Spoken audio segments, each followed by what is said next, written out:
Good afternoon, ladies and gentlemen.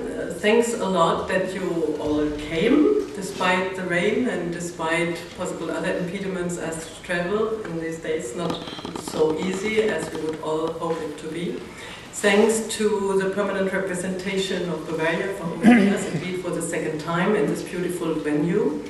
Also thanks to the Council of Europe Brussels office, here with Ambassador represented and the colleagues for having helped us to make the event known. We greatly appreciate this. And then let me tell you some additional works on the observatory, which you have already heard is a part of the Council of Europe. So we are based in Strasbourg. We have 40 member states, and the European Union is also a member of the observatory. We collect and disseminate information on the audiovisual sector, and I would say in between the collecting and the disseminating, we try to digest it for you and to analyze, so to help that this information becomes quickly useful and usable. Now, the goal of this conference, however, the whole idea to come at least once a year to Brussels, is that we want to get in touch with the people who we feel really use our information a lot. We want to provide a little bit of forum for discussion of important issues.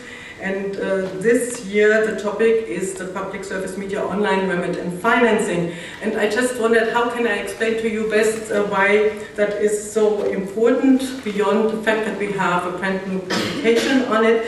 And I came across a little article published in an online, they don't call it a magazine, they call it the Digital Commons in Open Democracy. It is from the year 2010, written by a person called Richard Collins, who himself was referred to as a semi-retired academic and punctualist TV license fee payer. I like that one. Now, he was describing remit and financing of one particular public service broadcaster who is again very much in the news these days, and that's the BBC, and I thought that was a really interesting example to start with. So he tries to explore the complex system in Britain as to the broadcasting inheritance and asks how we can make use of changing circumstances and technologies to overcome the crisis in the provision of public service content. Now I want to quote just the first paragraph of it, because I think it's extremely telling. He says, "The BBC has become one of the UK's defining institutions. Its existence, shape and size customarily have been questioned no more than night following day. Only children once or twice in their early lives and a few licensed askers of stupid questions, who are usually kept under confinement in universities, ask things like, why does the sun go down? What would happen if it didn't? Or why do we have the BBC? And what would happen if we didn't? So why now is the existence, shape, size and role of the BBC more widely in question? Is it the BBC or the times that have changed? Or both? Now, I think these are all very valid questions. They go maybe not even as far, they're 10 years old, as the question concerning BBC and the whole model of public service media go today. Luckily, Richard Collins also didn't go so far to mention the observatory alongside the kids and people usually kept under confinement, so thank you for that. I thought maybe that's also because we do not only at the observatory ask questions, but we also try to provide answers. And now we are back to the very publication. And in this IRIS special, which you will learn more about in a second, we did look into tools to really assess the work, the activities of public service broadcasting, you know, the buzzwords, public value test, market impact assessment. But it will not be me to talk on this. It's my pleasure to have Mark Cole, talk instead. He is the Director for Academic Affairs at the Institute of European Media Law, and that's the institute who prepared the presentation, so the publication, with the help of various authors, and I'm pleased to already tell you that 2 of them are with us and will later be on the panel, so you will hear more from the original and authentic sources to this publication. The 2 panels that will follow the presentation of the publication by Mark Cole will be moderated by my 2 dear colleagues, heading the 2 departments of the European Audiovisual Observatory. That's on the one side Maja Cappello, who sits here in the front row and who heads the Department for Legal Information, and then there is her pendant, Gilles Fontaine, who is heading the Department for Information on Market and Financing. They will in turn introduce the panels, so you will not forget the names until we reach there. And I want, just before leaving the stage here, alert you to the fact that the event will be filmed. It's simple for the reason that there are a lot of people who couldn't make it today. We are very often later asked, can we have whatever you can provide? Now, the best thing we can provide is actually the event itself, so that is why it's being filmed. And all of you who would like to be active themselves without being on the stage, you can do so. You can use our hashtag, which is OBSBRU 2015. It should be on the screen if things worked but it's maybe me who's not working. Go back. Go back. Back. Oh. Yeah. Yes, here you go. So, with this being said, I wish you an interesting next hour or 2 to come, and I hand over, and it's a great pleasure. Thank you. Mark, would you please?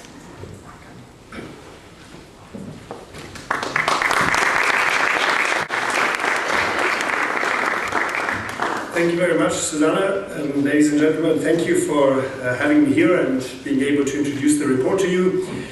Before I actually give my presentation and while it is being prepared, maybe allow me on a day like today to steal 2 extra minutes of your attention, and I ask Maja for understanding that it will be 17 minutes at the end. I think in memory of the victims of the terrorist attacks of last Friday, and maybe also to pay respect to all those who are affected by the attacks, who have been helping since in trying to overcome the results, I would like to give you 2 thoughts today. It's a day where 2 football matches were supposed to take place. One of them had to be cancelled due to security reasons here in Brussels, and the other, which is going to take place tonight in Wembley, in my home country, in the United Kingdom, hopefully will turn out to be a manifestation of at least some form of unity that we have here between the peoples of the European states. And also, I hope, a manifestation of we want to stand up against losing our way of life, against losing our cultural values, and not being affected by what has happened in a way that we give up these things. For me, on a day as today, to speak about media brings me to remind all of us that what media is about, what audiovisual media is about, what public service media is about, is one of our core values, maybe the core value of our society until today, and that is freedom of expression. That's what it boils down to, the right to express yourself and to opine, to discuss, and to have differing opinions. And that's why, as my one point that I would like to make before I start is, in a variation of a word that you can hear a lot in the last couple of days, I would like to say, vive la liberté d'expression, vive la protection des droits fondamentaux. I really think that is crucial. And the other point is public service media, what we're going to talk about today. Maybe in these days we also can consider not only remit and financing, but maybe in these days we can also go back, and I'm sure that's going to take place during the discussions, to the question of what specific role do public service media play, maybe very much so in days like these. What type of anchor can they maybe give society when they're trying to find out what has happened and how to digest it? These 2 thoughts to begin with, and with that I would like to, without a break, because we don't have time for a break, move over into the presentation on the new report, Online Activities of Public Service Media, Remit and Financing. I'm just going to give you a very brief overview of the report, and I'm looking forward, as much as you are, to the discussions afterwards. I'm going to do it as such. I will briefly talk about the Institute, then the report, how it's structured, and the main findings that we have in this report. The first is maybe just in a few lines. The Institute of European Media Law has been around since the dinosaur days of media, 1990s, when you didn't have online media. Our original focus was broadcasting media, but it has now expanded a lot beyond. I dare say, without advertising too much, that we are one of the maybe most renowned media law research institutions in Germany. I personally am a professor at the University of Luxembourg, but as a director I'm hired as well at this institute. And for us, most important is we are one of the partners of the European Audiovisual Observatory, one of the key institutions in Europe that helps us understand better the markets, both from a financial perspective and also from a legal perspective. And therefore, for us, it's the prime partner, and we have some others in the network. And also, and you will see that two of the reporters of today's report are in our country reporter network. We have a network of about 180 legal experts all across Europe that contribute regularly to comparative legal studies that we do. That's one of our main scopes of activities, but we also do conferences and other publications, and I hope to see many of you again at other opportunities. The actual report that we're talking about today, and I will hold it up for a brief moment, it looks like this. It's the online activities of PSM, Public Service Media, and the good thing is, if you're interested in what I'm saying but would like to get to know more, as Herr Ternobler said, if you would also like to lay it under your cushion, it is actually available today for you to buy on the way out, and I've been told for a very, very advantageous rate. So today is the chance to get the study in total if you're not satisfied with the overview that you will be given now. The background to this study is briefly summarized as follows. Obviously, what was broadcast has changed significantly. What was radio and television is today a completely diverse media landscape, and the Audiovisual Observatory rightly said we need to update previous findings of studies that we've done before. In 2009 and 10, two major studies were conducted by the Observatory, once on the Remit, how public service media react to the internet or to new media, and how it is paid, how the money for content comes up. But today, we have a new situation, and that's why it made sense to create a new report. In 2009, just before these reports had been conducted, the Commission published a new communication, the broadcast communication as it was called in 2001, but now you would say the audiovisual communication concerning public service media. And there were two really new things introduced, indirectly at least, in the communication. That's the public value test, which is going to be a topic of today, and the market impact assessment, the ex-ante test, before you introduce new public service media. And we would want to know before the study what impact does this have both on the remit, how the definition is what public service media should do in this context, and on the financing. And in order to approach that topic, we structured the report as follows. First chapter concerns the European framework that regards activities of public service media, specifically online activities. And when I say European framework, it's important that you differentiate between the communication, which is obviously from the European Commission and thereby a EU piece of document or an EU piece of semi-legislation. Plus you also have the Council of Europe, and please don't underestimate that, not because the EAO is a Council of Europe organization, but because the heart of it all, once again, is Article 10, the freedom of expression. In the case of media, the freedom of collective expression via the media. We then discuss in an overview chapter what remit there is. We do like a country study, not of all countries in Europe, but several examples. What type of remits can you find for public service media on the internet? We then look at different funding models, which until today are quite different in Europe, amazingly enough, and we look more specifically on Denmark, Germany, and Hungary very much in detail. And then we have this evaluation, if you want, on the public value test. What type of implementations have been chosen? In the communication of the Commission, it's not very precise. It argues that member states should introduce a PVT, but it doesn't say exactly how, and that's why you have very differing implementations. And the same we do for the ex-ante test, for the market impact assessment test, how that has been transposed into national legislation. And Evidently, in a short overview as it is now, I cannot go into much detail, so very roughly I will just touch what we have found as results along these chapters, and then hopefully we have the basis for the discussion afterwards with all my distinguished colleagues. So the European framework, once again, Article 10, fundamental right, but that's not all. The Council of Europe, both through its Committee of Ministers as well as the Parliamentary Assembly, regularly contributes to the media law discussion by giving recommendations. They're not legally binding, but it's a recommendation to the member states on how they could approach certain challenges. For example, also how the public service media and what type of online content should be produced can be regulated in national law. And there are several recommendations which are discussed in depth in the report. On the level of the European Union, we have two areas. Both in the treaty, there is a little bit something on media, not explicitly, obviously, it doesn't mention media explicitly, but we have the chapter on one of the fundamental freedoms, the free movement of services, and the whole European media law initiated in the Court of Justice decisions 1970s, 80s and 90s about broadcasting being a service that can be disseminated across borders in Europe. And for us, more important today is the second important chapter, and that is the competition law rules, the question of whether or not state aid is allowed and whether or not the financing of public service broadcasters or public service media constitutes state aid in the sense of Article 101 and following of the treaty.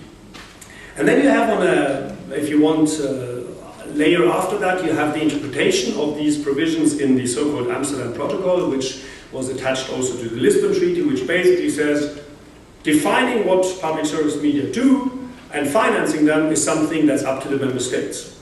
But while doing so, the member states also have to respect the competition law rules of the treaty. So it's one of these typical EU compromises where you still don't know exactly where the answer is, but it gives us an indication, this Amsterdam Protocol, that financing and definition of remit is a member state issue, and that's why we have these differentiations and variations that I mentioned before.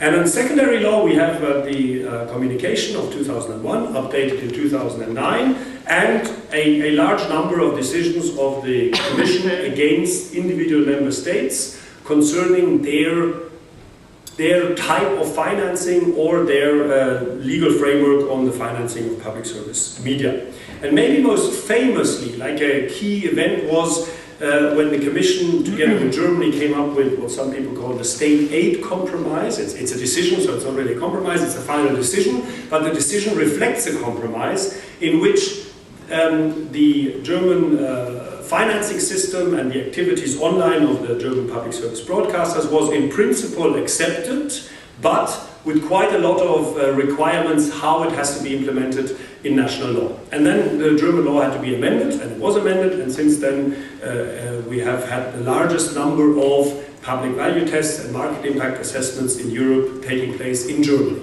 And according to that decision, the following decisions of the Commission, for example, concerning the Austrian broadcaster, are like a copy of that model with some adaptations to the national situation.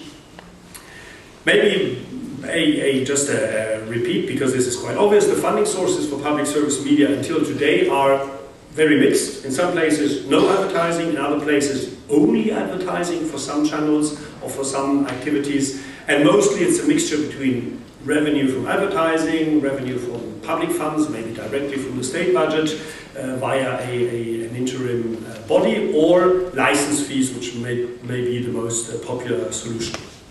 Where we have fee-based funding, again, it's different, because it depends on how is it calculated, the fee. Who can decide? Can the institutions, the media institutions themselves decide? Is it written down in a law? What type of law? Is the government involved? If it's directly, then it's problematic in view of state aid rules, or it's indirectly. How do the negotiations take place between the body that finally decides? In Germany, there was this model introduced years before the compromise, which is called the KEF, the Kommission zur Ermittlung des Finanzbedarfs der Medienanstalten, which is an expert commission which has nothing else in its scope of decision than every 4 years to decide on what level the license fee for the following period should be. And they do that based on numbers which they are given by the broadcasters themselves. And then they have to evaluate them, and then they make a proposal to the parliament. And that type of model in variations you can see quite often. But if you look at the amount that is payable, you will find things from more or less €0, where there is no license fee payment, so there's no annual contribution by individual viewers or consumers, up to 331 is the highest individual payment that you have in Europe, and very often it's differentiated by radio or television or everything, or black and white television. There's even still rules about a reduced fee for black and white televisions and so on. Then you have a differentiation about who is obliged to pay this. Is it actually the viewers? Is it actually certain institutions? Is it by household, or is it by viewer? So there's different forms of deciding who has to pay the fees. And then another very important one is who collects the fees. Do the broadcasters collect the fees themselves? Is a special institution created that collects it for the broadcasters? Does the state collect it and maybe first take it into the state budget and then hand out from the state budget the share that they think that the public service broadcasters should get?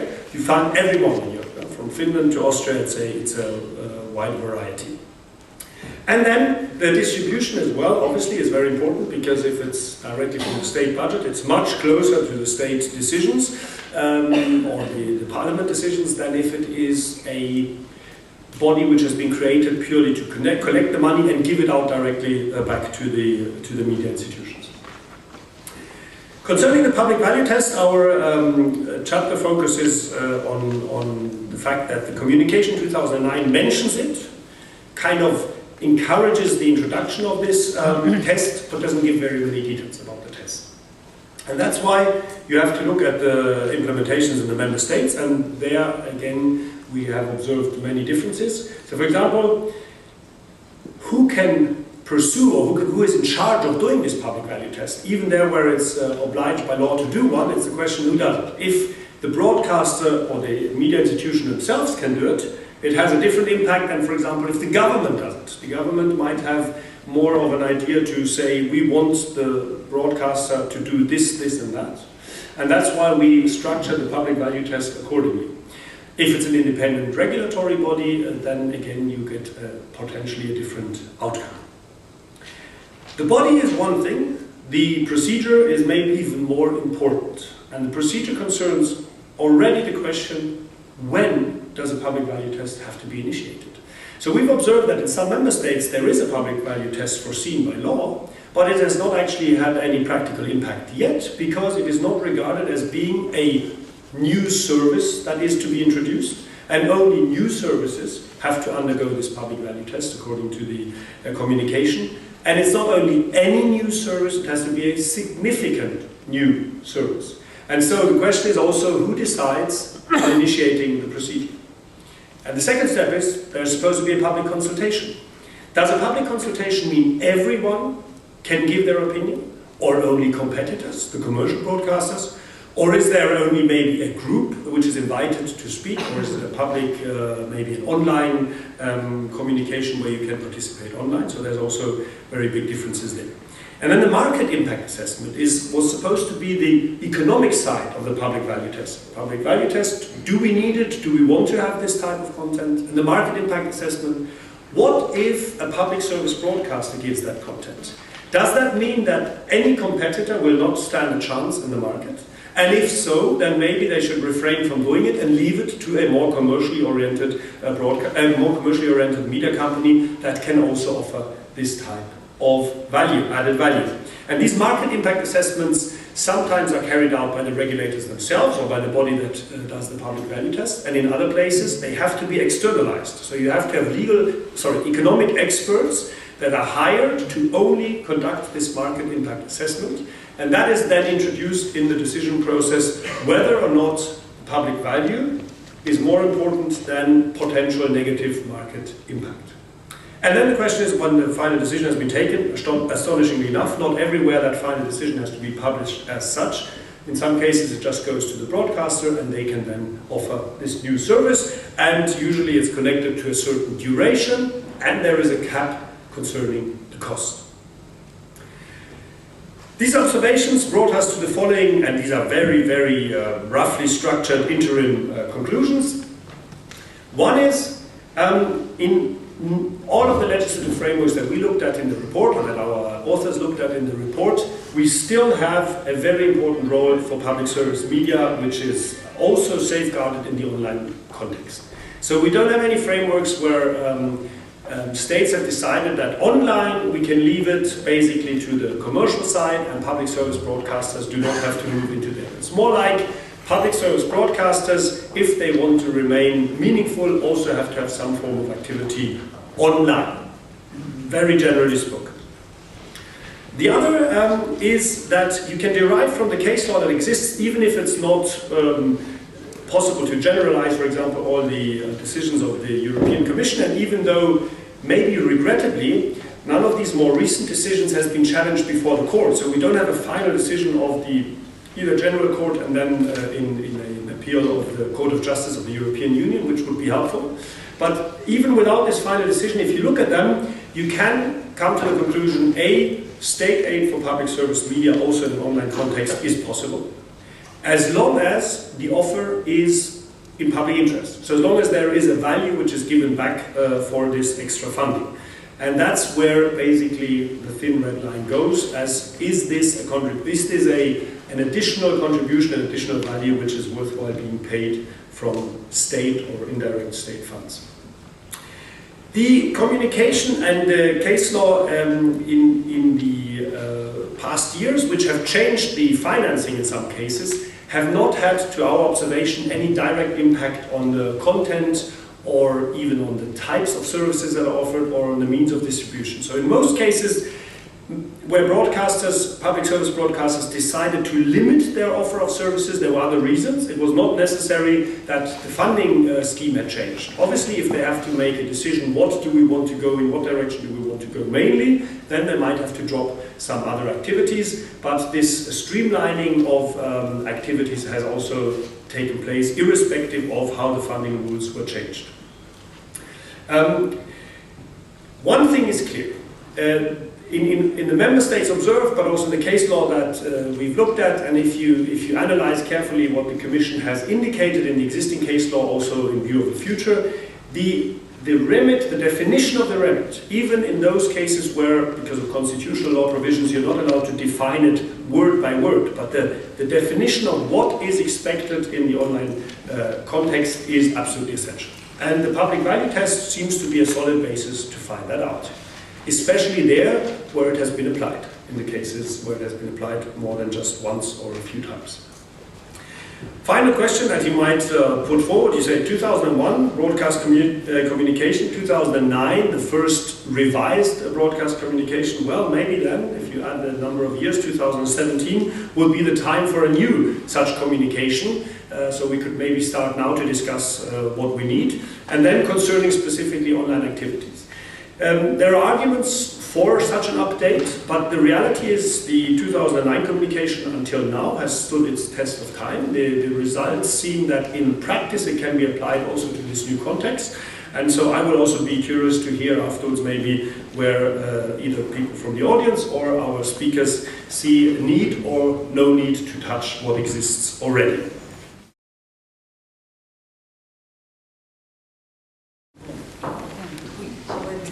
Kindly ask our panelists to join me for this first session. I'm responsible for the choreography, so I'd like to have a solid group of women in the middle and our protectors on the final stage. Let me introduce our speakers and the main topics of this session. We will be together approximately 45-50 minutes. Then I will hand over to Gilles for the next part of the session. Mark has helped me a lot in setting the scene, so I will just add very few words. What we will try to look at here is to see what impact technology and the development of new services have had for the broadcasting market as a whole. So not only public service broadcasting, but also the commercial side of the market. We will not talk about broadcasting specifically, but about public service media and commercial media in the online setting. That's also the title of this publication. We are moving on the converged area, so we will take for granted that the traditional services, well, they are part of the past, and we should not have so many questions. If you have too many questions, then, well, something is probably wrong. So, what is all this about? It's about value. So I think Mark explained very well the development of this test, but why is all this so difficult? This is what we are going to assess here. Only half of the member states have done this test. Why? And those who have done this test, did they do it successfully? Did they have lots of expenses? Were many institutions involved? Why all this? Probably because the test as such is sort of probatio diabolica of many things. You have, just to briefly recap, you have first of all to prove if there is a value for the democratic development of society. This already is a very difficult test. What is really valuable and what is directly linked to democratic development. Then you have to check if there is a negative impact on competition and on the cross-border trade. And, well, very likely that there is a negative impact, otherwise we would not be here discussing this.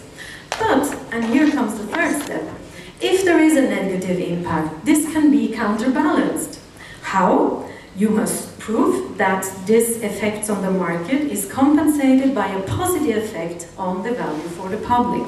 So it's really a complicated exercise. So I understand that those who have really started have struggled. So Celene, she is Deputy Chief Executive at the BAI, that's the Broadcasting Authority of Ireland. Not only, she is also chairperson of the European Platform for Regulatory Authorities. And not only that, she is one of the few regulators who have done this test. So I would like to take the opportunity to start with you and to see how your experience has been. If you have something you would like to share with the audience about the methodology you've used, how you started, how many people you involved, what your thinkings are, and if you're happy with the exercise you did. I think everyone has a mic. So I would really encourage everyone to take the floor when they feel, and also from the audience, if you feel to make comments or questions, everything is open and available. Please. Okay, thanks, Maja. I suppose the first question you asked was, why are we in this space at all?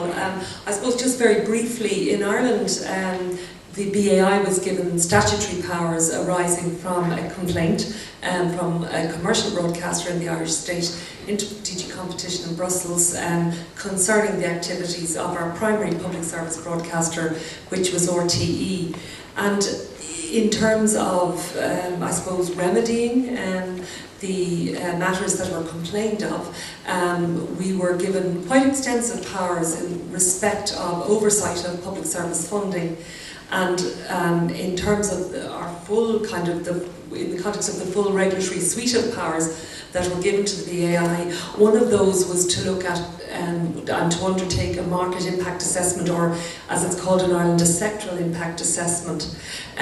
Just to say that the public value element of the role is one that's actually undertaken by the Ministry. In the course of the Minister taking a view on those matters of public value, it has been the practice to date for the Minister to consult with the broadcasting, with ourselves as regulators. So at the same time and in tandem with undertaking the market impact assessment, we also take our own view in relation to matters concerning the public value dimension. Of course, the Minister is not obliged to I suppose, support or endorse the views expressed by the authority, but by and large we have found that our advice to date has been fairly extensively taken on board by the Minister in making the final decision as to whether to permit a new service. One of the things I think that strengthens our hands is that our powers are set out in statute, and essentially we have to advise the Minister on the matters which Maja referred to, the extent to which the proposal impacts on the choice, availability, the quality of content, and also the accessibility of content for serving audiences. Obviously we have to look at the impact of the proposal on the related markets. And I suppose in looking at those matters, we can take into account the impact, on the wider sector, but also their likely impact on innovation and technology and investment. So that's important to say. The matter that the Minister looks at and which we also offer a view on really looks at the extent to which the proposals are compatible with the statutory remit of the public service broadcaster, and that's also tied down in statute. So I think that's quite helpful in terms of providing an overall framework within which a view can be taken and advice can be taken and a view can be expressed as to the appropriateness or otherwise of a particular proposal. From a public value perspective as well, the compatibility of the proposal with council directives and recommendations of the COE are also looked at.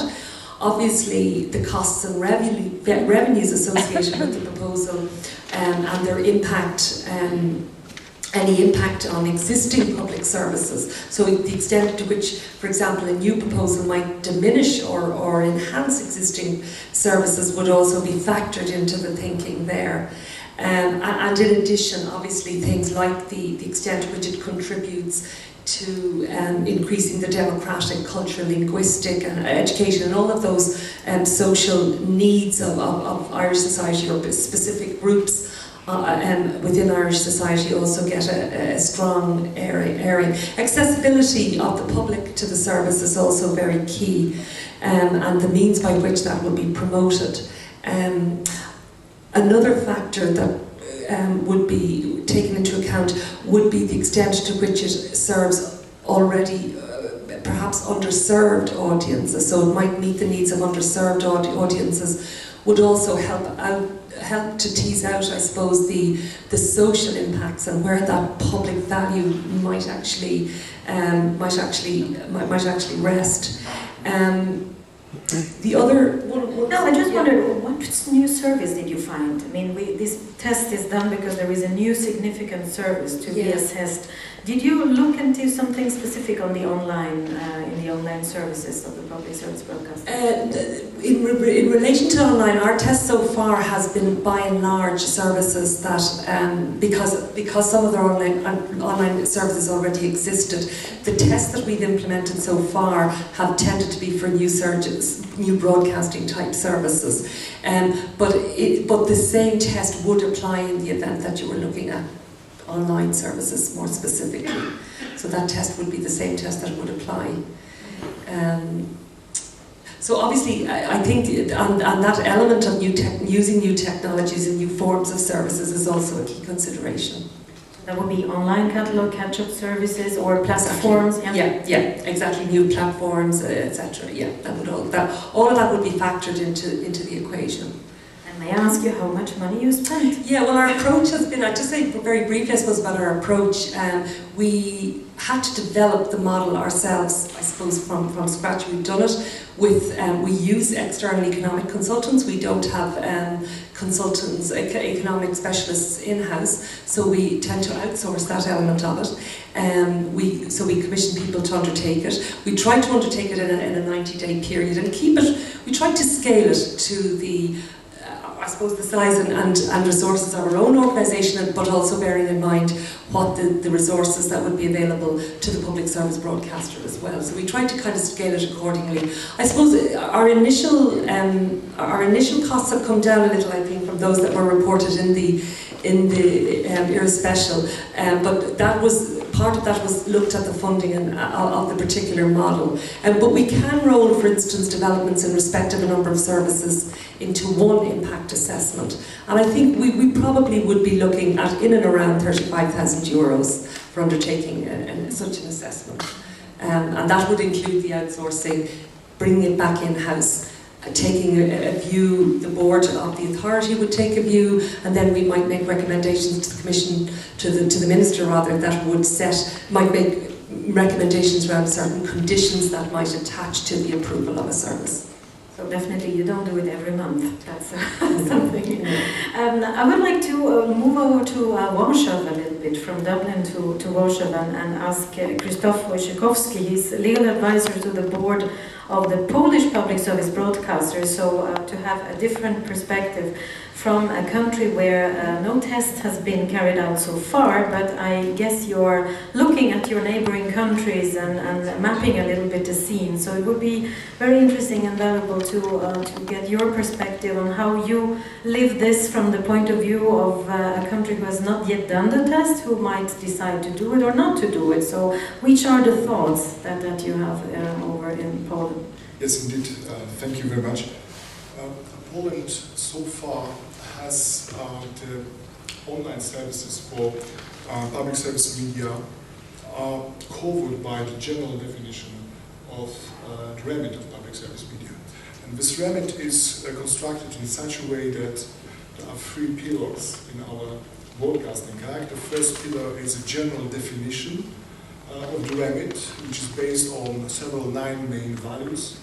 And the major one is universality. It's also a question of independence, impartiality, balance, diversity, innovation, high quality, and integrity of content, to these just the most important ones.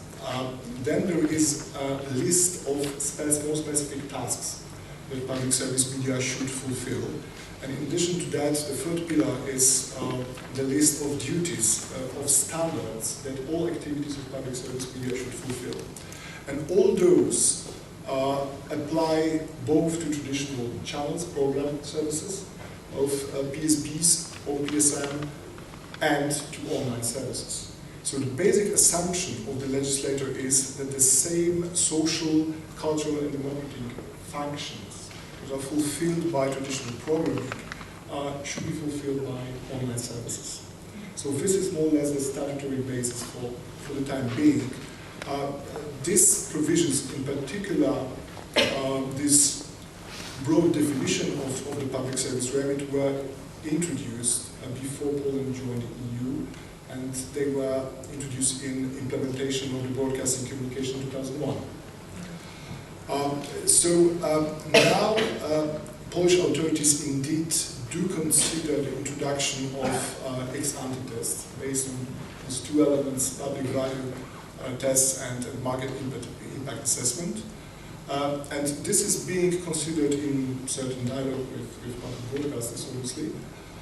And one proposal is to have it within another regulatory instrument for public service media, which would be a charter of duties that would be periodically agreed between a broadcaster, public service broadcaster, and National Broadcasting Council. A sort of contract of service? Yes, this should have a kind of a contractual nature, but this would be, I would say, administrative agreement. And this agreement would probably be for the period of 5 years. And it would include the list of services which would be much more detailed than provided for in the law. And that would offer the space for regulating more specifically also online services. And what is not covered by this would be then subject to specific amendment procedure to this agreement, which would include ex-ante tests as described in the Broadcasting Communication 2009. So that's more or less what is the thinking. So if I understand correctly, this is with KRIT, with the Broadcasting Council. Exactly. This is another regulator. This is to be a competence of KRIT. KRIT is Krajowa Rada Radiofonii i Telewizji, National Broadcasting Council, which is in Poland quite unique because it has a constitutional position. There's a special body which is in the Constitution of Republic of Poland with clear competences regarding broadcasting and including also public interest in broadcasting. And this notion of public interest in broadcasting covers, as explained by the Constitutional Court, also public service rate and financing of public service media as well. So we think KRIT is naturally designed to do with these aspects. But there are also challenges. As you said, we are indeed very closely looking at experiences of other countries. And we see challenges related to this possible ex-ante test. First of all, the question of independence of public service media. The whole model of Polish broadcasting and public service media in particular was designed in early 90s. And as Constitutional Court described, the whole idea of transformation from state broadcasting to public service broadcasting was to make public broadcasting distant from the political power of the day. And we see this ex-ante test as a potential threat for the independence of public service media, as an instrument of potential control of what is being broadcast, or what is being offered online and what is not being offered. In addition to that, I should say that in Poland, because of our history in the constitution, we recognize the explicit ban of censorship, which is understood as prior control of any content to be disseminated by media. So this is one challenge that we should take into account, and that's why we believe this public value test, marketing better assessment, together ex-ante test, should be based on the initiative of the broadcaster and should take a form of agreement between a broadcaster and the Broadcasting Council. And it is also important that the Broadcasting Council has an independent status in Poland. The second challenge is innovation and reactiveness of public service media. We see from other countries that these tests have a tendency to last quite long. And today you have to offer new services in reaction to developments. Waiting 6 months to be able to open a new service is quite long. And we see here a potential danger for innovation. You're quite negative to this test. Well, I mean, you asked what lessons we draw from other countries. Oh, that's a good thing with the third eye. And the third element, the third challenge is cost. And it is difficult to predict how it will work in Poland, but we see from other countries that these costs are sometimes quite high. And given the very low level of public funding of public service media in Poland, which is again one of our specificity, we think it might be a bit disproportionate to have a test that would be excessively costly. And that's why we think that this system, if any, should be as simple as possible, as quick as possible, without prejudice to the independence and programming institutional autonomy of a broadcaster, and as cost-effective as possible. Very clear, but I would also say that, if I'm not mistaken, Krzysztof, you're also a member of EBU's Legal and Policy Committee, and that leads me towards Richard, who works for the EBU as head of regulatory legal services. He's based in Geneva and has a privileged eye on what is happening around Europe. Just in a few words, are you happy with this test from the point of view of the public service broadcaster? And then I would like to ask the same question also to Carolina, who will give us the point of view from the Italian leading commercial broadcaster Mediaset, so that we have the 2 points of view. Thank you very much, Maja. Happy is a relative word, I think. But it is, you're right, quite an emotional issue, public value test. And I think out there in the market particularly, and I think it's important to clarify the debate and know exactly what we're talking about. And for example, when I read my counterpart's contribution to the very interesting publication here, a special publication, there was some blurring of the lines there in terms of talking about VRT, the Belgian public service media, potentially selling beer. And of course this is a commercial activity, whilst beer may be of great cultural interest in Belgium and maybe in Bavaria, and so maybe there's an argument for public interest. I think it's very important to say very clearly that we're talking about publicly funded public service media activities here only. And that brings me onto the second sort of context in which we should discuss the public value test, which is the marketplace. Firstly, PSM has been very badly hit by austerity, like every public service around Europe. But I think even more importantly than that, and parallel with that, is the global multinational market that we see now in the media markets. And something has changed radically since 2009, where you see huge presence from Fox. Discovery just bought the Olympic rights for next 8 years. Liberty Global, Al Jazeera. You have other types of online giants, YouTube, Amazon, Apple, Google moving in. You have Netflix having taken 15% of the subscriber market in Denmark in just 12 months. So I think it's very important to have that context in mind when we discuss something like the public value test. And then coming more concretely, yes, I discussed emotion, so it's a bit disappointing to everyone maybe to say that we're not anti-public value test, so there will be not too many fireworks here. However, I mean, we can certainly see that it introduces some certainty, it introduces some good governance practices, it can help obviously protect the market and third parties, but it's a balance, I think, as Krzysztof referred to.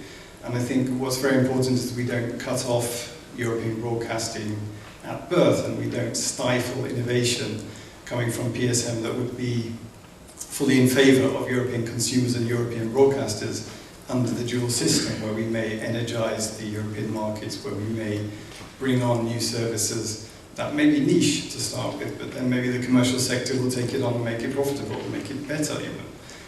So I think it's very much a balance, and I think the other thing I would say, to bring it down to more sort of concrete legal levels, is that the way that it's constructed and as confirmed by the court, it's quite a high threshold to fail a public value test.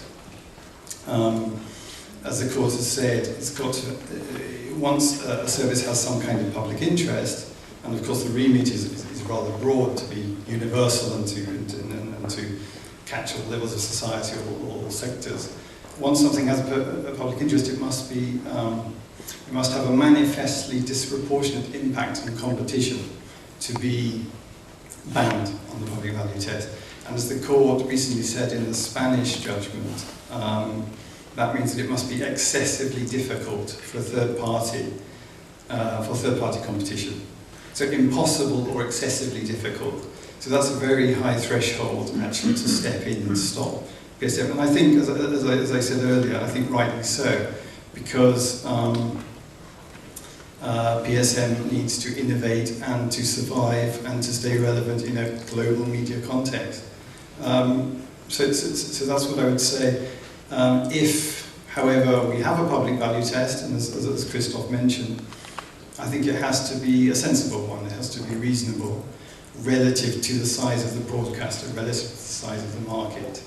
Not too expensive, not too long, not costing €1 million to run a test for a service that will have 100,000 viewers. And so it needs to be taken into account that a test that would suit someone like BBC or a big broadcaster would not suit someone like Iceland, who only has recently one lawyer and no economist. So I think it's a matter of balance. So to pick up Mark's question about 2017 and what would happen in the future, do you think that would make sense to have a revision of this communication and to have some more binding indications from the Commission, or do you think it was a good choice to leave it up to the Member States by not having it as a harmonized area, because this is not a harmonized area, so that also explains why some have done the tests, some have others done and haven't, and why all have chosen different models. I mean, but as I read the broadcasting communication, it's of course a communication, so it's not something binding, nevertheless. It shows how the Commission will approach cases, and it has certainly some steps of guidance in there, but for me it has sufficient flexibility for the national level to implement it in the way that they see carries out and hits those objectives. But there are other ways of doing it. For example, you may follow the normal amendment of the management contract, as Krzysztof said, if you have a management contract with a list of services defined in a way that you have the flexibility to adapt to a very fast-moving market, but if you have that updated and amended every 5 years with full consultation according to the normal legislative process, that for me serves the same purpose. So I think that existing broadcasting communication allows member states the flexibility to achieve those aims.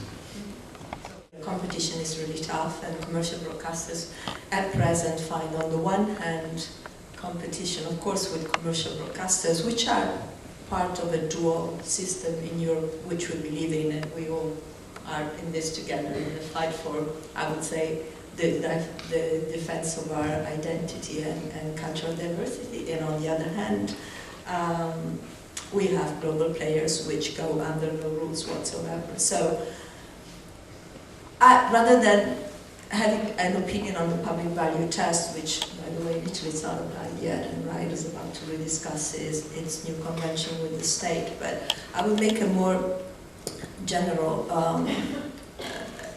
assessment of the situation.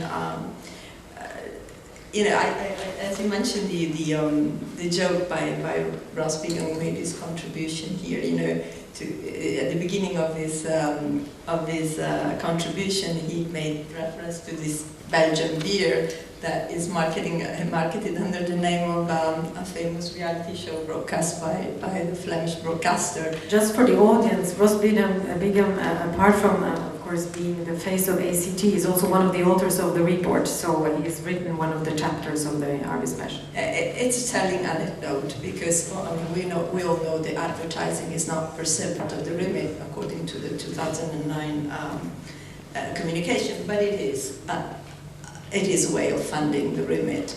So it is clear that that is not part of the remit, but the joke is very telling. I think, you know, we lodged a complaint back in 1996, and we finally had the decision in 2003, but it boils down to the same problems over and over again, and it's a matter of accountability, not only vis-a-vis the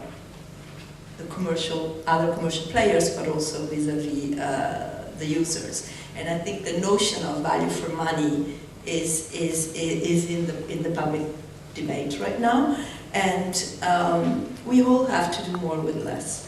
So I think setting rules that provide for transparency, also in accordance with the 2006 Transparency Directive, and in the case of dual financing systems such as the Italian one, you know, separate accounting, fine, but you know, since it is in the end the government that oversees the correct application of the funding and the carrying out of the remit, sometimes it's not easy, especially from the cost rather than the revenue side, to assess what goes to finance. So labeling as well. I would say, yeah, but also, you know, in the digital world, that maybe we'll come to the next session, and even more so in the online world, competition issues and the negative impact in the internal market are even more evident. I can come up with examples. For example, if a commercial public service broadcaster is to enter into a commercial deal with Netflix, wouldn't there be an issue for cross subsidies there? You know, and what is the effect on the internal market? Or in terms of rights management, we invested a lot in the Champions League, and we're now affected by. Which is part of our pay TV services, and we are affected by free-to-air broadcast overspills or online distribution from a German public service broadcaster. Now, I don't want to get into the details, but we think that there are issues that the Commission within the DSM, rather than by continuing with the current situation with an ex post waiver, you know, this is A, but it is compatible, they can maybe assess, you know, come up with a template that will say this is a template within which all public service broadcasters can define their remit. It is a suggestion, but we think that, you know, Public service broadcasters themselves define a remit, not the governments any longer. So it would be the other. Well, no, I'm sorry. I mean, it is the government's, but right now we are in the situation where, on the one hand, you have public service broadcasters that can provide commercial services that go under the definition of the remit and are funded by public funds, and on the other hand, you have commercial services which carry out general interest obligations which are not properly recognized. Not only we do not receive any indemnity, but it's not also generally acknowledged. So I don't mean to this is a positive message. You know, I think that transparency and clarification is to the benefit of consumers in the internal market. So. Definitely, clarity is helpful. But Celene, I want to know too. We're speaking about template. This means a tool. Would that be beneficial for those who have to carry out this exercise to get some help in order to? I mean, I guess we're all speaking about not mandatory rules, but keeping the flexibility, because this is what I understand was more or less the feeling. But you didn't have the chance to express your view on the tools. We did go looking to Europe to see if there was any nice little templates we could take off the shelf, not just for the market impact assessment, but indeed for public funding reviews and everything. And obviously there was nothing there. I think the PPT, as it's currently referred to in the communication, is clear about the objectives to be achieved. So I think that lives. I think. In terms of the model, I think we have to try and strike a balance between that need for flexibility and responsiveness over timelines, but also with some basic level, if you like, of what's in and what's out of that test. And I think so. It has to, if you like, achieve the objectives of the communication. I think that's quite important. I think what would be helpful for regulators that are going into that space would be to have some template or some approximate guidance around how to undertake that, while at the same time needing to ensure that it can be scaled to meet the circumstances of both the regulator and the public service broadcaster. You know, I mean, honestly, sectoral impact assessments that take a year and would cost up to €1 million would not be doable, quite frankly, in an Irish regulatory context. So it needs to be scalable, I think, to fit the particular circumstances of the broadcaster and regulator, but nonetheless, some basic shape as to the methodology to be used, I think, you know, is helpful and could be helpful. I mean, the other possibility is that sharing amongst regulators, or indeed with the EBU or amongst members of the EBU, would be some shared understanding of what's involved, you know, in broad terms, and that also might be helpful. And Krzysztof, do you think Crete would like this? Of course, you're speaking in name of someone who might be, but how do you feel this? Would that fit Poland as its landscape? Because it's I understand the Polish landscape is a little bit different in terms of weight between public service funding and advertising, so it might be a bit different.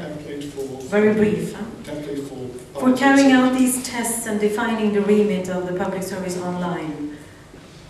Well, perhaps I will react to the possibility of template for public service remit. I think public service media is very much a national issue. And this is confirmed by the Amsterdam Protocol. And it seems to be very difficult to have European definition for public service remit. I think there are some common elements, and these were in a way unofficially codified by EBU core public service media values. But these are on the very general level. So we recognize the common values like independence, universality, excellence, diversity, and so on. But this is possible only on a very and I guess these values could also be shared by commercial broadcasters. They are very general, and I think we have a few minutes, and I would like to involve the audience if there are some questions to our panelists, and I would ask someone to go help with the mic, and those who get the mic, there is one back there. If you can please say your name and which organization you work for. Good afternoon. My name is Francine Cunningham. I'm director of EMPA, that's the European Newspaper Publishers Association. We recently did a survey among our members to check their experience of the ex-ante public value test at national level. And the feedback was pretty unanimous. They felt the public value test needed to be much more strict and subject to impartial scrutiny. Basically, they felt that the public value test should be mandatory for PSBs at a very early stage of the planning for a new service, because we're often informed at a rather late stage of the development, that there should be a thorough assessment by independent authorities of any new service when it is launched, or indeed significant changes to existing services, because sometimes it's very hard to find the difference between a completely new service and a significant change to an existing service. And that the public value test should include an impact assessment that takes into account the effect on the market, including the impact on paid for services and the impact on advertising revenues in the independent press sector. And that is an issue which of course is crucial to us, and an issue which is barely touched upon in the new report, which we find is a very disappointing absence from the report. Point taken. Impacts on press, indeed, that's an ongoing issue when it comes to impact assessment as to the broadcasting sector. I don't know if this was an issue that came up during your exercise? No, we would certainly receive submissions in Ireland from the print press there, and it's not limited to looking at the impacts just on broadcasting media or online media. We would include and we would allow for consultation with the print press in Ireland and have done in the past. Is there any more intervention from the floor before we hand over to the other panel? Last chance. Yes, please, back there. Please say your name and organization, that's helpful. Hi, I'm Vincent Sneed. I'm from the Association of European Radios, commercial radios from all across Europe. And thank you for the presentations. And I thought it was very interesting to hear Celene from the AI that it is not only online that is considered as a new service. I think that's very important for the radio sector. And it shows that the test is not too expensive to perform if you want to do it. And following up on that, I was wondering, I understand that the countries that are not implementing the ex-ante evaluation or public value test are listed in the report, is that correct? There is no list in the report. We have chosen some examples from Hungary, Germany and Denmark because they represent very specific models, but in the final chapter of the report you find a comparative overview of the countries that have carried out the test. So, I mean, by excluding the ones who are missing, you can easily make a list, but indeed, should we update the report, a list could be an interesting thing to I think that's also very useful, thank you. Yeah. And also thought the gentleman from EBU, Mr. Burnley, suggestion to regularly update the contract of service, sorry, my voice is fading, the contract of service of the public broadcaster is a very interesting suggestion for a new well, I would call it broadcasting communication because we are mainly doing broadcasting. And maybe the last point to answer the question that was asked, I'm sorry, it's more points than questions, but I think I take the advantage. To answer the question that was asked regarding the first presentation by Mr. Cole, I think more than a new broadcasting communication, you need an implementation of the rules that are contained in 2009 communication. Thank you. So let's apply what we have before we change. That's the message. Last chance, and then I would invite the other panelists with Gilles to take over. There is last lucky one to the right. Please name an organization. My name is Ansgar Held. I am working for the European Commission, and by chance I'm in charge of state aid for public broadcasting. And listen to the statements with interest. I'm happy that Richard Burnley finds our test sufficiently flexible, and I would agree. I think from what we intended, we have to look at the objectives of the test and not too much at mechanisms, which can be more burdensome in a very large member states covering very significant news service, or a smaller market should be proportional. So we have to look really that there is an assessment whether we have something new and what is the effect on the market. And we wouldn't look too much at procedures, and you rightly said we are pretty open for this, and therefore we would probably also hesitate to propose a template, because you rightly said, and Professor Kohl mentioned that at the beginning, the differences are too huge. Even the differences in the size of the market, the difference in what you consider as very important, what is cultural, what is should be part of the remit. Therefore, we would probably not be willing to propose such a template. That would be then again something where the subsidiarity principle would be invoked rightly by others. Finally, I think that indeed the PVT, the public value test, stands for legal certainty, and on the other hand it stands also for administrative simplification, because normally before the Commission would expect that any significant change of something which had been approved before should be notified to the Commission. We need to go through all these burdensome procedures in Brussels, which you also are happy to avoid, and we also are happy to avoid, and give some responsibility back to member states.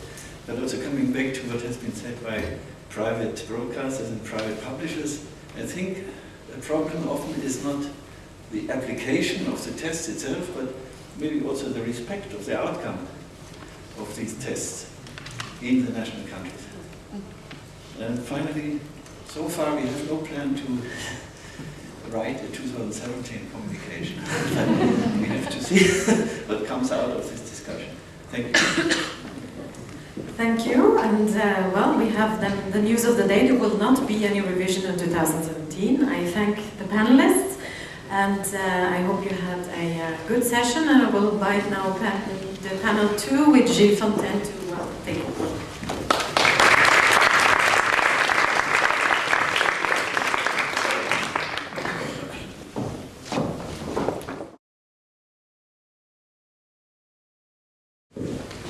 Good afternoon. So yes, we are going now to speak more about the financing and the financing challenge for the public service broadcasters. A few very rapid words of introduction. There are many zones of impacts, of course, of digital, of online, on the question of financing of the public service broadcaster. The first one is very basic, is on the applicability of the license fee system. Of course, when for those countries where the license fee is based on having a TV set, the fact that people start accessing to public service through another device can be, of course, a great threat. Digital has also an impact in terms of new competition for advertising for those public service broadcasters who partially rely on advertising. And of course, digital also implies the launch of new services, new investments, which of course also raise the question of the level of funding for these companies. So that's what we are going to try to address in this roundtable around 3 questions. The first one is, where do the PSB sector stands right now in terms of level of financing, economic dynamics, and so on? Then, should online be new online services by PSB funded under different principles than the classical linear services? And And finally, how should the funding mechanisms themselves should be adapted in order to cope with the new digital framework. To discuss this, I have the pleasure to welcome three panelists. Louise Borrell from Analysis Mason, Maja Cappello from European, and Christian Berg from the Danish Ministry of Culture. So maybe we could start away trying to set up the scene about globally having an introduction maybe with you, Louise, on where do the PSB stand now, what are the key dynamics, what are the challenges they are facing? Thank you very much. All right, it's a very wide question. Try to provide some structure with three ideas to then dive into the details myself or through the conversation, all of us, and with all of you. When I saw the title of the debate, PSB financing online, I found that first of all it's very difficult to look at it on isolation and standalone. So we have to take the context in which we are looking at the financing of PSM online. And it's a context which is very complex, with the digital and internet transformation of the whole ecosystem, with the potential changing of the territoriality of the rights exploited and the globalization, and the uncertainty that it means today into assuming more cost to reach wider audiences, new services, with potentially not the same, no more revenues, more for less. So that's the context, and that applies to PSM, PSB broadcasters, but also commercial broadcasters in the broadcaster community in general. That's an important thing to bear in mind. Second, before we dive into online financing, I think there is a strong debate on financing of PSB, PSM in general first, and then it may be a separate discussion on online, or it may be an interleaved discussion with the online element of that. So it is all about the sufficiency and sustainability of whatever we agree in each country, region, or at a European level, the remit or scope of PSB should be. But I think we will agree, whatever it is agreed, it should be sustainable and sufficiently financed one way or another. And then what it means there is ongoing discussions in every single country across Europe and every region about the level of license fee, depending on the scale, before was the KEF in Germany as a model, so the broadcasters put forward some proposals and then they discuss the level of funding that is reasonable for these services. But then the advertising and asymmetries online or not online with different new players versus traditional players. In linear, there's some easier way to tackle that with the minutage, so many minutes per hour, and also with limits to the public service broadcaster that the commercial players don't have. And then how it is going forward in linear is the first question, and then we can discuss what apply on non-linear. The other sources of revenues beyond license fees, state funding, and advertising. In some countries, retransmission fees are important. They carry between pay TV platforms into the broadcasters. This is a key discussion, revenue or cost. And therefore, we need to look at it as well on the implication on that sense. And overall, whatever the mix of revenues and the scale of funding we have, it is important to preserve the independence of the PSBs. So I think it's a very important factor. The third consideration, and then I'll pass to the rest, I hope I'm not taking too many minutes, is what all this means for the PSM online. Well, we start to see some changes through the PSB wider debate and the implications for PSM online. First is the review of the license fee. We're seeing the trend. One of the questions are the trends or the dynamic of the market, to modify the license fee in a way that it captures all the households and not associated anymore only to the TV set. So that's clearly driven by online. It's not online specific. The license fee is inclusive of online, and then it will be a question of how you allocate or not allocate online revenues and cost, linear revenues and cost, if you can separate them or not. That's a different question. Advertising, as I said, there are difference of minutage or complete ban of advertising on some public broadcast in some country, although in most cases it's mixed, to be frank. How should we look at that on online? If it is a free-to-all, not regulated, as it was mentioned before, on online, Is that going to be the case? Is it going to be regulated for main players? And if it is regulated for main players, should there be less for PSBs as in linear, or how we look at that? We don't have the minutes. How do we look at pre-roll, post-roll, whatever it is online? How can we compare that? There's an interesting debate. I was in a panel as well in the UK recently about the online and international boundaries and the implication for PSB.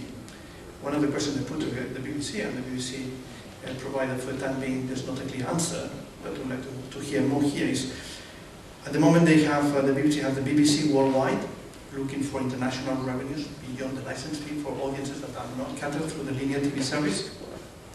And they have the BBC Player for online revenues in the UK, but not in other countries. Should the BBC Player go internationally through the internet? Should the BBC Worldwide sell as they're selling internationally in the domestic market?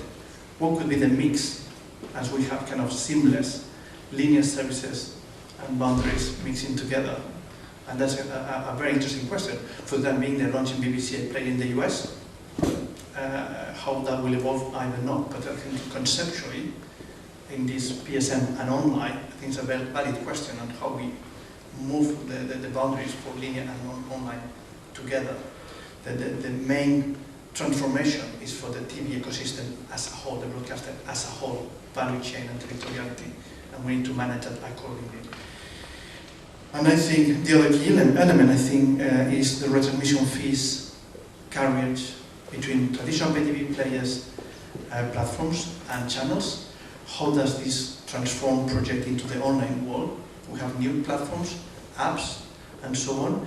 There's a debate about findability, prominence, and there may or may not be an economic model behind that could help financing PSM. So an interesting debate about how it will not extend the retransmission fee linear debate into the online world. And that could be a potential revenue source to help finding first the online activities, but in the wider context, the whole PSM. So a few ideas to start with.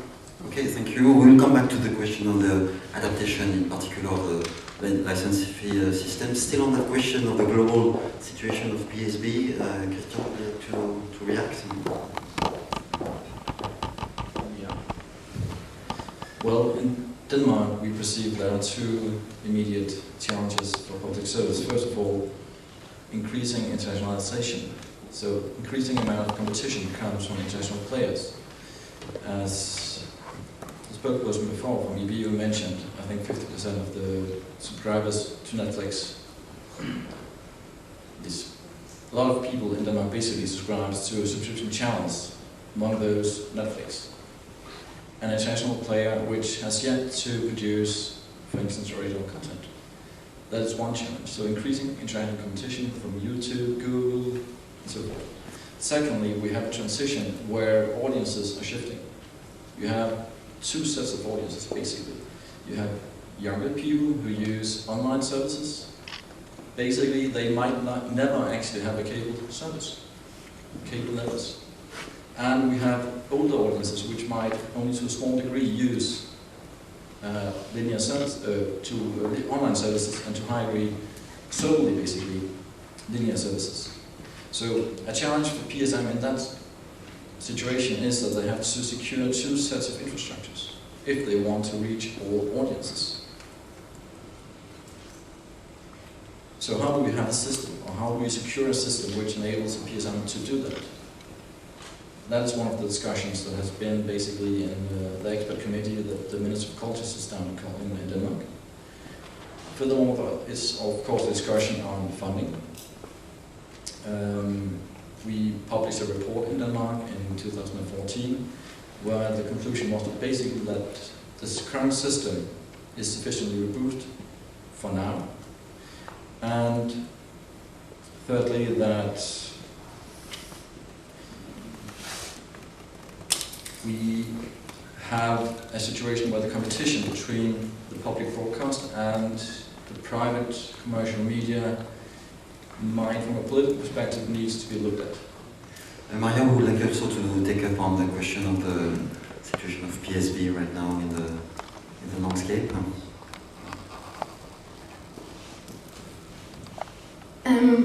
Okay.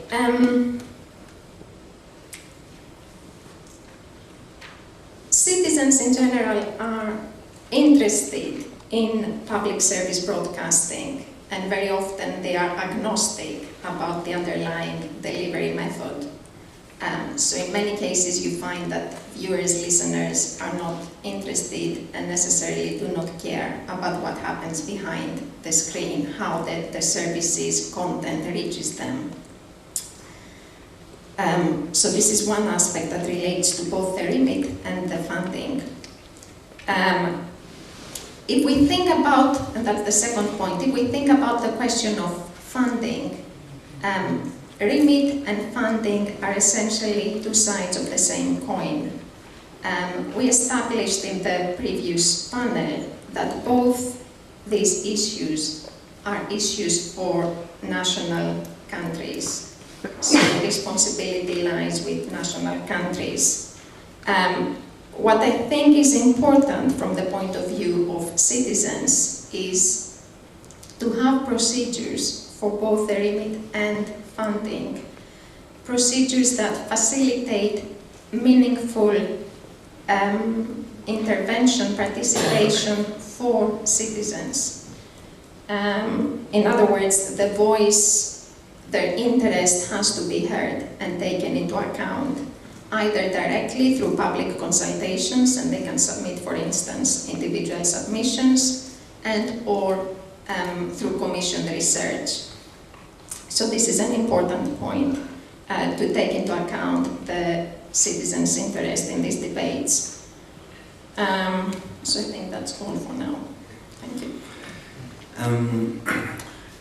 When looking at one of the panorama which was made in this Irish special, it's striking to say that basically first you decide about the remit of the public service broadcasting, and then you discuss its funding globally without a specific discussion of the online funding. So that's my reading. That would be a question to the three of us. Generally speaking, do the online services are to be funded under the same business model, I would say, than the linear services? Or can we envisage to have some new sources of funding specifically for online? I mean, would it be possible to have a subscription video on demand services, Netflix-like, launched by a PSB? Because it seems that part of the resources are there. So, if I want, I'm happy to start. I think that, as I said, I would like to step back and think about the transformation of the broadcasting and the large media markets. Okay, I think at the end, what broadcasters are doing, what they contemplate, are funding some content creation. Then somehow broadcasters are aggregating their own content or third-party content and a schedule, then distributing across and monetizing it. But at the end of the day, through the content that they produce themselves, they're looking at the content funding, the financing of content. We're talking about is financing a film, financing a match, the visual retransmission, or a documentary or some news, and then you distribute it across. And it's the sum of the revenues that you have for this piece of broadcasting, or the monetization of that, helps funding this specific content. In a way, I'm trying to look at the parallel with the studios of Hollywood in a sense, where they produce a film, and then they use online together with the cinema, like they say theatrical in the US, or video on demand and DVD sales. The different windows help funding that film. You look at the sports, and the sports is selling the rights across live, free-to-air window, pay TV window, online, archives, and then they finance the sport event. Okay? So in each case, I think it's difficult to see online as a specific standalone P&L, and I would think more as what is the profit and loss account for specific content. And to date, the broadcasters, public service broadcasters we're talking today, but also commercials, they've been used to look at their P&L as a whole, independent of the content they're producing. Internet is somehow unbundling the schedule. Consumers are asking on demand specific types of contents. I wonder if the direction of the way we should look at the financing of public service broadcasters and content in general is thinking about the specific content. So that film, that TV series, that sports, that news, and look at the windows that broadcasters have to finance that type of content and not other type of content based on the youth segment, which will be consuming more online, that are linear, the elder, or whatever. But in a way, I see like optimizing several P&Ls by type of content that are included in the Remit, and if not, then no need. Rather than thinking on funding of online versus not online. We are broadcasters are producing content, or buying content, and it's part of all how you finance that content. In that case, I guess we are talking about programs which are fully funded by broadcasters and not only programming where there is a certain amount of pre-sales. But in that case of a fully funded program, this could imply that at some level a pay window could be necessary in order to recoup the investment cost. I think I will conceptually be open to all. I should not close any window. There's pay TV revenues internationally for the BBC worldwide. So we may discuss about who has paid for what already, but there may be elements, or even, let's say, a broadcaster that finances a film, should they go to the cinema first, like the studios do, and then have the free-to-air window that the studios sell to them, be the premiere on their channel, obviously, but they may be on the cinema first. Why not? Okay, I don't know, Channel 4 in the UK, some of the films they produce, they go to the cinema first. Yeah. So it's thinking about what are all the revenue sources, what are all the windows, and what's the reason not to use some windows. I think that I will look at it this way. And it may be different for a film, for a TV series, or for a sport. But you want to look at conceptually saying, am I using all the windows? And if there's a reason why I should not use that one window, there may be good reasons, but at least you're aware that you're not doing that. I think broadcasters have already started doing that, because with their own TV programs, they are doing already preview on online, they're doing catch-up, so they're extending the traditional free-to-air windows. How much will they extend, or should they innovate, is a different matter. But they are already transforming and expanding the traditional free-to-air window of the thing that they produce themselves, other than buying. When they buy, it's different. Okay, thanks. Christian, from your point of view, should we discuss separately the financing or funding of online services, or rather try to apply the general principles both to linear programming and online services? The same principle, basically. We are offering content, or public service media are offering public interest content. So why should there be a difference between linear and online? They're offering content on behalf of the population, citizens. So I see no reason for this differentiation between the question. Of course, there's a question of how to deliver the service and how it's reached by the audience. But most public broadcasters have responsibilities to reach as much audience as they possibly can, as part of the universality principle. Moving now to the more specifically question of the license fee itself, there have been a series of changes in how to, for those countries where there is a license fees, or even in countries where there were used to be a license fee. There has been a series of changes in the concept itself of license fee. We could start with the Danish case to understand what has been the changes in terms of definition of license fees, and where does the debate stand right now? Yes, thank you. The license fee in Denmark has basically been in place since 1925, with obvious differences in how to which the devices is included. Today we have a media license fee, which includes all devices connected to the internet, basically, which can receive audiovisual content and text. This means that your tablet If you have a tablet, you will have with access to the internet, you would have to pay basically. And we have one of the largest license fees in Europe. The reason for this change could be found actually already in the year 2000, where the law was changed to include online services in the public service. At that time, there was put down a working group on funding models, and in 2004 they came to the conclusion that they had to look into different funding models if they wanted to take convergence seriously and to secure legitimacy and robustness of the funding model. This led to the implementation of the current model in 2007. Obviously, the license fee is actually not the only model of funding in Denmark. We also have advertising and subscription fees for Untitled Denmark. And the license fee is top slice. We have to remember that while DR gets the largest part, DR is the main public broadcaster in Denmark, we also have 8 independent regional institutions which provide public service content, television content.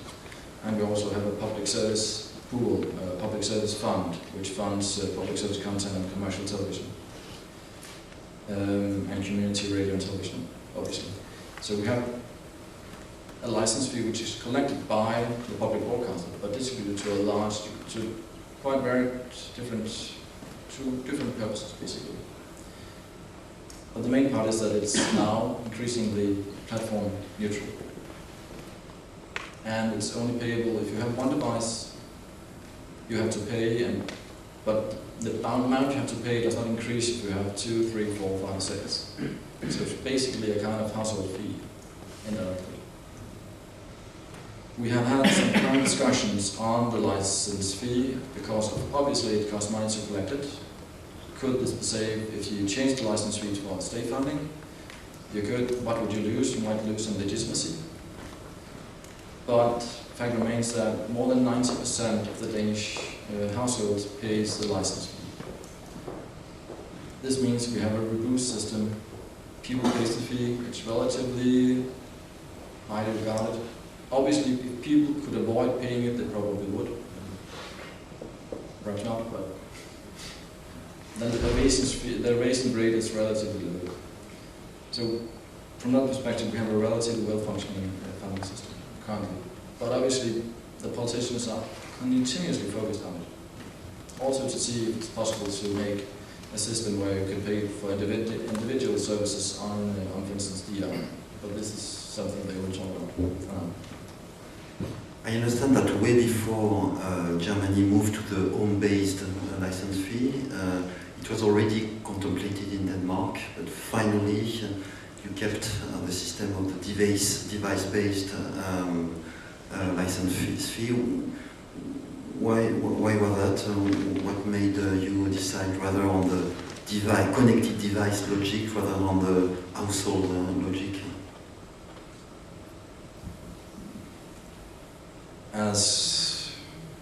Well, basically, it's correct that in the 2004 report, a household fee was mentioned, and it was discussed as with other models, but the easiest way was to change slightly the existing model, to include new devices, and just to let that continue.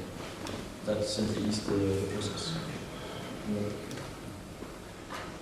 Maria, on the license fee principle or versus the direct funding by budget resources, do you think that there is any level of impact on the availability of viewers to access public service broadcaster, or do you think the way that public funding is managed is rather new in that respect?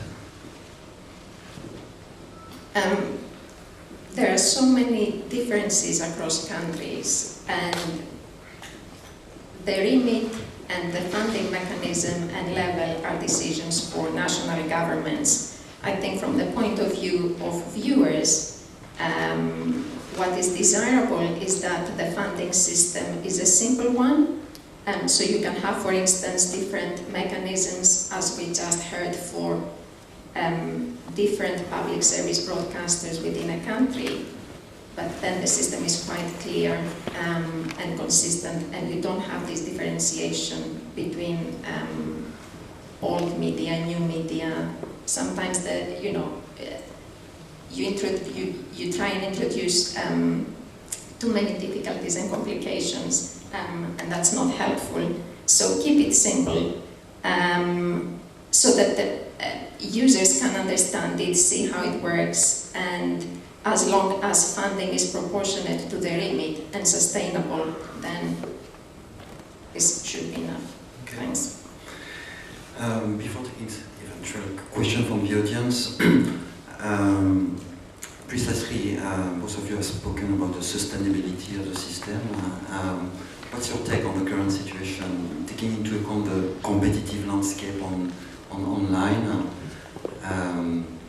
I do see the general challenges, but Luis, what's your view on that? Do you think that PSB are existing well in that online world? They do are in terms of number of services. We've seen that at the observatory that more or less PSB account for 15% of TV channels in Europe and also 50% of online services in Europe. But how do you see the competitive landscape on that? Tough, very competitive, as we said earlier. I think it's different. When I referred to sustainability before, I think it was slightly different, but I will come back to your question. I was, just to clarify, to me, by sustainability, I meant to understand the scope and remit agreed in a country for the public service media, which may be different in different countries. And once you agree that, make sure that the broadcasters have enough financing to deliver, okay? And that most likely it's going to be based in principle by a license fee type or direct income, which is sustainable, that can be complemented with other means. And I think the license fee is a very good example, not only for the sustainability and the financing of the broadcaster, but also for governance, for delivering to the citizens and having them top of mind rather than the government or the shareholders and so on. So there are many attributes for license fee. And in terms of the whole competitive market, I think it's becoming very, very complex, and simplicity makes sense. We have difficulties on monitoring audiences, linear, non-linear, smart TV, PCs, smartphones, tablets, on the internet TV, on IPTV, managed, not managed. So why too complex the license fee with many devices, many the rest? I understand the logic of it's a slight step to adopt new devices, but maybe in the future, as you have more and more devices to go, more and more different services to go, maybe the simpler rule would be a stronger change and adapt a household kind of license fee. I think that could be sustainable in relation to Remit, and it may be simple. We know from the industry and media regulators, policy governments, when they're looking at policies and regulation frameworks today and going to the future, is the less possible the better. Because it will be much more difficult to enforce, it will be much more difficult to follow all the details. So if we keep it high level, it will be easier to manage than if you want to go into the detail of the license fee in every single level or every single level of the PSB. I think that's all in relation to the financing and the overall competition and all the sustainability of PSB. I will say that there's lots of debate at the moment in every single country in Europe. From the political perspective, which is the first one when we talk about PSB, PSM, lots of differences about the definition of public service broadcaster remit and scope from the US lighter market value model to a strong foothold on cultural diversity and cultural national local production.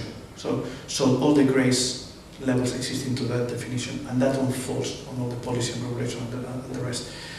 And I think that it is right for policymakers to focus on that original point of definition of the scope and remit. What do they want to serve for consumers? And I'm sure that the consumers will appreciate that.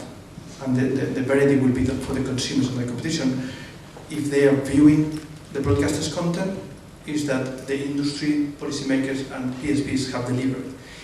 If they have a marginal role in the society, maybe it's a combination of the consumers didn't want it, and the policymakers didn't make it distinctive enough to succeed. Okay, but I will be more about this fine-tuning. And we see different realities today in Europe. So I think it will be more these realities than a competition with Netflix. Christian, you mentioned the robustness of the Danish system. I guess it includes also the capacity to include and correctly finance the new online services, and to does it include from your assessment the possibility to not only technically reach citizens, but also to be able to still go on investing in programming, for example? As the current route for at least the main public broadcaster, DR, they are more or less platform neutral. So they have to reach audiences where they are. It means they are allowed to establish new services in order to do that. Obviously they have to be value testers, and so far they're not part of the existing unit. But that's another part of the issue. The funding is actually independent of the Remit. It's like you have a Remit where you have to find what they are obligated to do, and they get some money to do that. The funding scheme is a bit on the side. So. Thank you. Any question from the audience on the question of financing?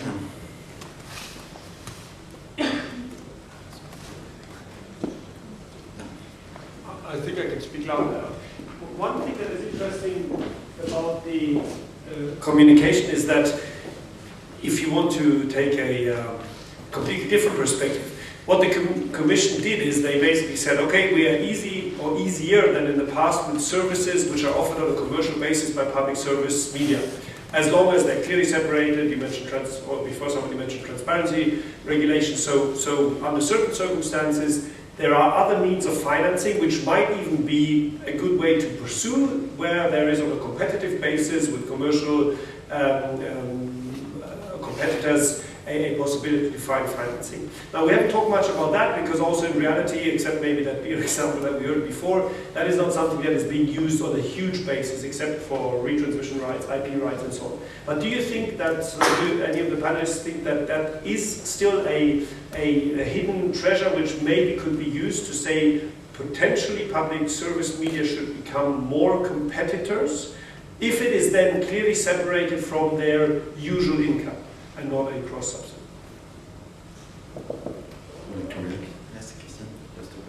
Just a quick comment. The Danish TV2, TV2 Denmark, is a public broadcaster which is subscription funded, basically competing in terms of revenue with other subscription funded channels. You can't watch it without having a subscription to TV2. So they obviously get commercial revenue. And it is, I think, we are, as I recall it, it's notified.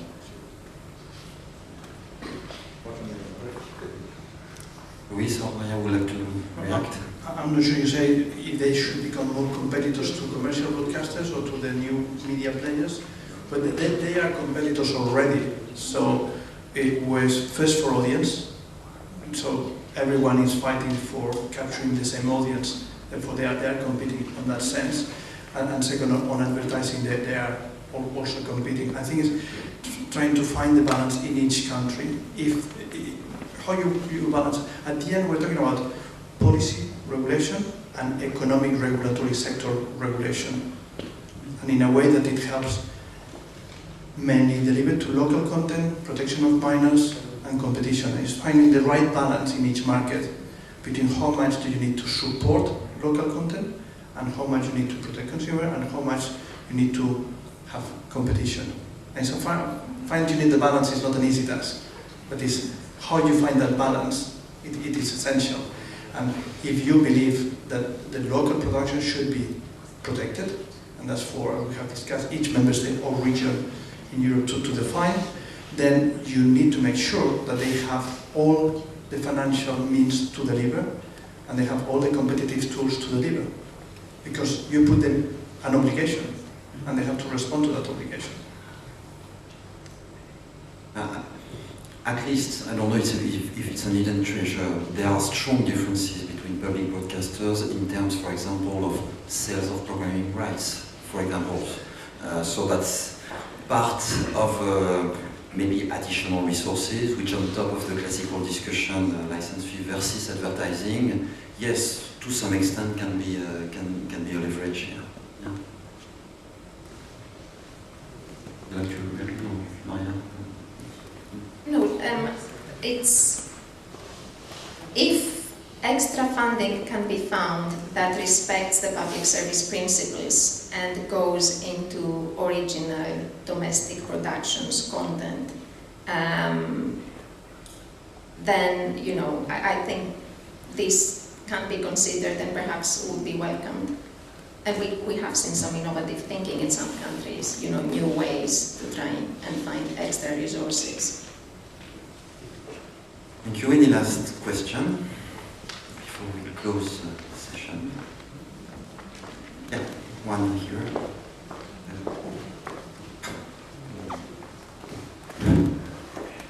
My name is Jacques Maire, and I'm here with one head and two hats. On one head is related to the European Film Commission Network, and I'm here on behalf of them. First of all, I want to thank the European for inviting us to be here as well. I've also got another head because I'm also president of the Portuguese Film Commission. Though I'm French, I live in Portugal.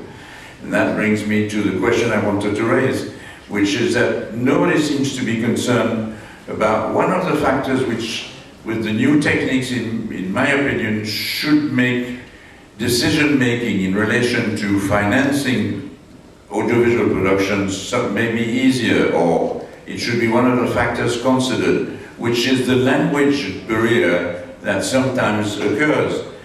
If, with modern techniques, everybody knows that, for instance, anything that goes on to public media after it's been produced can be technically listened to or visualized by people all over the world in different languages. It's an easy process. If it was one of the criteria of the financing of the project, the original project, maybe it would be easier. I take the example, as a person, I've been, for work purposes, before I was involved in the cinema industry or in the filmmaking industry, I've been living in Portugal, Spain, UK, and France, because I'm French. Now, I've been exposed to the four languages. I know that it was a big problem, and it was even a bigger problem, funnily enough, in Spain, because everything in Spain on the Spanish television network is in Spanish, is dubbed, as opposed to Portugal, where everything is in the original language with subtitles.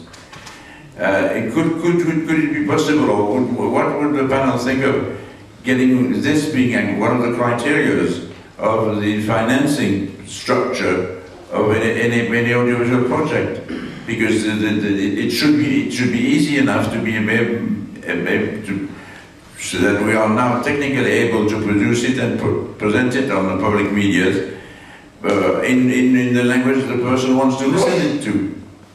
Louis, you mentioned the question of an increased circulation of services online. Do you have any comment on that? Well, I understand, first of all, thank you for the question. I think it's a very interesting one. We're seeing more work related to automated translation. I don't think we're there, but it may come in due time, who knows. I think there's two sides of the coin. I think, first of all, where there's a commercial interest, players are already looking at that. First of all, with greater or lesser speed. Obviously, the Netflix of this world, they'll be cherry-picking the larger countries in Europe with their own language, and then we'll go for smaller countries as they feel they can support the translation and do a new version. I'm Catalan. Netflix has said, if there's demand for Catalan, we put Catalan. That's commercial forces. No mandatory. Okay, maybe. The second thing is, it may be that for, when you ask, should that be a criteria? Yes, probably right, but depending on which funding you're talking about. So if it is a port in Portugal, they may consider that less relevant. If it is financing from the European Commission, maybe the European Commission could think about that when they support producers across Europe to go internationally. So I'm not sure to who do you refer, should that be a criteria or not? Probably yes, but in different countries or European Commission will be applied differently. Well, thank you very much, and I will now leave the floor to Susanne to close this event. Sorry for breaking it up, but an interesting point, but it allows me to make some advertising for another Strasbourg-based institution, namely Arte, who had just a presentation over at the European Parliament for a project that will allow them to also air their emissions subtitled in Spanish and Portuguese. No, sorry. Spanish and English. So maybe you see there are some people moving into your direction, and that's also public service involved here. So this leads me to really thank you all once again for coming. Thank you very much for all the panelists and my colleagues, my colleagues also who have helped to organize. I don't want to forget Alison and Sophie, thank you. And thank you, permanent representation of Bavaria again, for having had us. We'll be happy to come back next year.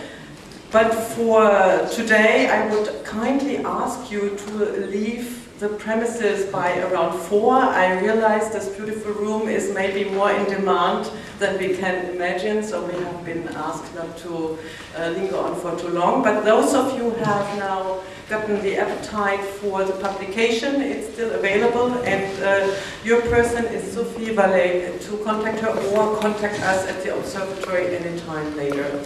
And keep in mind, talking about languages once more, this event was held in English. The publication is available also in French and German. Thank you very much again.